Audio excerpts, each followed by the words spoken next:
Two designated hitters in Major League Baseball history have finished in the top 3 in MVP voting, but none of them have ever won the award. But the way it's shaping up, the 2024 National League MVP race has two designated hitters at the top of the rankings at the moment in Shohei Ohtani and Marcell Ozuna. So the question is, should a designated hitter be an MVP? Let's go.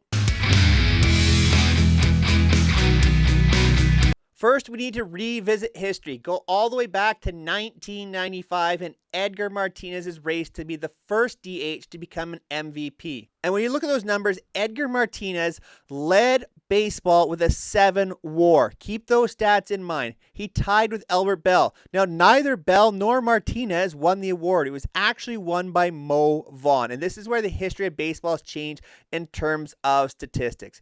Edgar led the league in hits, batting average, on-base percentage, finishing just behind Bell in slugging percentage. He had the best OPS and OPS plus of any player in that season, going with an 1107 OPS, a 185 OPS plus. You can see the comparison.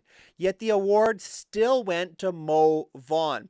Now, the argument here probably should be that Albert Bell should have won the MVP. And keep in mind, Bell was doing a little bit of DHing, as was Mo Vaughn, but they were primarily playing the field. Mo Vaughn at first base, Albert Bell in the outfield. So we can already see there's historical significance here that a DH has to outperform position players by a wide margin to be even considered for winning an MVP award. Now, Edgar Martinez certainly outplayed Mo Vaughn here, and maybe you could make an argument he outplayed Albert Bell, but we have to keep in mind, we're talking about the most valuable player, not the most outstanding player, and that's part of the reason that Mo Vaughn won this award, leading the Red Sox in 1995. And that allows us to turn our attention to 2006, the MVP race here with designated hitter David Ortiz. Now, Ortiz would go on to finish third in the 06 race. He actually finished second in the 2005 race, but when you look at it, the winner in 2005 was Alex Rodriguez, and he outpaced David Ortiz in every significant offensive category, so there really wasn't a question that he should be the MVP at that time. In 2006, though, it was very different. Ortiz actually finished third in the race behind Justin Morneau and Derek Jeter. And when you look at the numbers, David Ortiz outpaced both of those players in terms of WAR. Derek Jeter finishing just below and almost in a run and a half more than Justin Morneau. In fact, the argument here could also be that Derek Jeter probably should have won the award even though Justin Morneau did. And Derek Jeter outpaced Ortiz in hits, batting average, on-base percentage, but Ortiz took the lead in terms of slugging, OPS, OPS plus. I want to also consider here Derek Jeter did lead with 34 stolen bases amongst the three. Now, Ortiz's OPS was 1049. That's about 50 points lower than what Edgar Martinez had in his season, but it was still significantly higher than both Derek Jeter and Justin Morneau. So you could say that David Ortiz certainly outperformed every player across the league offensively. But at the time, defense was considered part of this. As well, Justin Morneau led his Twins team on a surge that was really spectacular, helping them secure a playoff spot. And Justin Morneau was definitely looked at as most valuable over most outstanding. Although, once again, you could consider Derek Jeter the MVP here, having been screwed out of the award. All of this brings us back to today because Shohei Ohtani and Marcell Ozuna are probably leading the way in terms of voting right at this moment for National League MVP award. They have been spectacular offensively, but there's three other guys that are really getting consideration. If we look at the betting favorites, the top 5 betting favorites currently for the National League MVP are Shohei Ohtani at minus 1450. Second is Bryce Harper at plus 1200. Ketel Marte at plus 1,600, Francisco Lindor at plus 2,400, and Marcell Ozuna at plus 4,000. Now, that's according to FanDuel in terms of the day I'm recording this video. And when you make a comparison to the players offensively at that time, yes, Shohei Ohtani is in fact leading with a 5 in terms of WAR. And that's a number everybody likes to spout off in terms of MVP race at that time. But it's just barely ahead of Ketel Marte. In fact, Shohei does lead in hits, home runs, stolen base, batting average, all the offensive categories, including OPS and OPS plus. But look at the OPS for Shohei Ohtani. Currently at this time, it's 10-18. That is below what David Ortiz did. It is below what Edgar Martinez did. And if we take a look at WAR in comparison to the 5 players he's competing against, it is very comparable to Ketel Marte. And keep in mind, WAR does include some base running numbers. So the stolen base factor for Ohtani is included in this. So when you look at this, is in fact Ohtani or Ozuna doing anything above and beyond any position player to make them overly impressive in the MVP race? And my argument looking at these comparisons is really no. Yes, Shohei Ohtani is the best offensive player at this time taking place in the National League.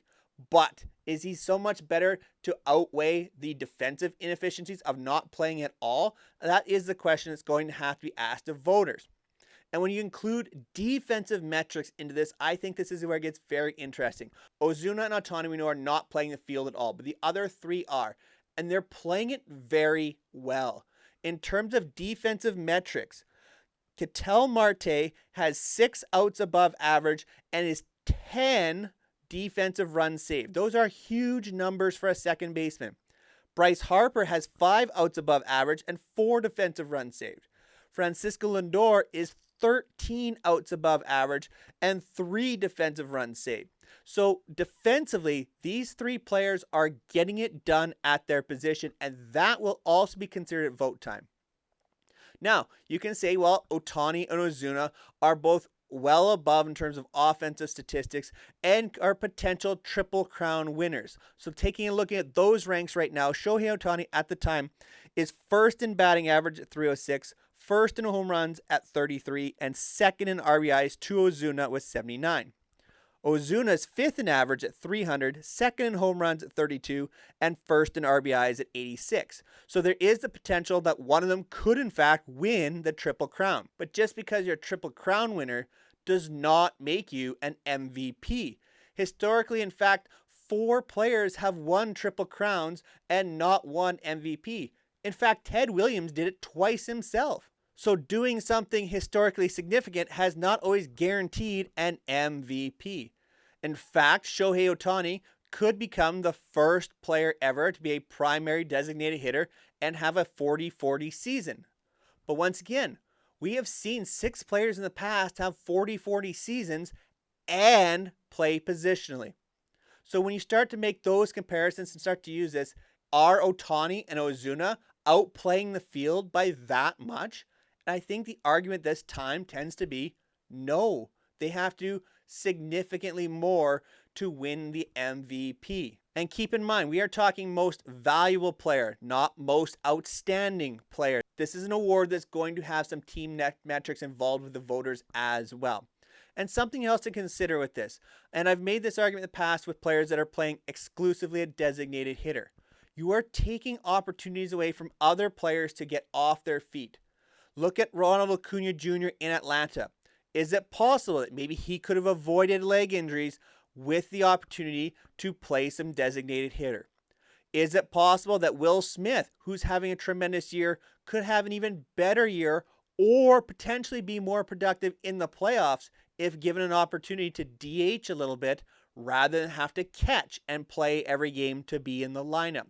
So there is that factor as well. By not having the designated hitter slot open, they're taking away and maybe cheapening or worsening the stats of some of their other players. And you could make the argument that players like Lindor, Harper, and Marte would have even better offensive statistics if they were exclusively playing DH. Now, I will say, some players take to being a designated hitter very well. Others actually have had struggles with it in trying to keep up with the fact of the mental side of the game and not being on the field and perform better as a position player rather than as a DH. So there's nothing to say that their offensive stats would be even better. When it comes down to it, are Ozuna and Ohtani outplaying the field enough to be guaranteed locks at this time to be an MVP? I really don't think so. And I hope that MVP voters take this type of stats into consideration and look in the past at guys like Edgar Martinez and David Ortiz. They outplayed the field in their years and did not win MVP. And at this time, players like Ohtani and Ozuna, are they outplaying the field by enough? Probably not at this time to be an MVP. If given an MVP vote at this time, my vote would be Ketel Marte. He has had a tremendous year. He's just behind Ohtani in terms of WAR. The defensive metrics outplay anything that can be done in the field, and I think it makes up the gap defensively compared to the offensive side. So my vote at this time would be Ketel Marte. Make sure you comment down below who you think is going to be the National League MVP winner, and if you think a DH should even be eligible to win the MVP. Thank you so much for making it all the way to the end of another video here on 3 Up, 3 Down. I greatly appreciate all your guys' support as we have cracked 600 subscribers, so thank you so much. As always, make sure you are subscribed to the channel. If you're not, hit that red button. Share this video out with your baseball friends. Let's grow this channel even further. Make sure you go check out some of my previous content. We have lots of out-of-the-park baseball videos coming out at this time because I'm in the process of moving, so I'm not able to film as much for you right now, but I will be back with a bunch of new uploads very, very soon. Until next time, take care, everyone.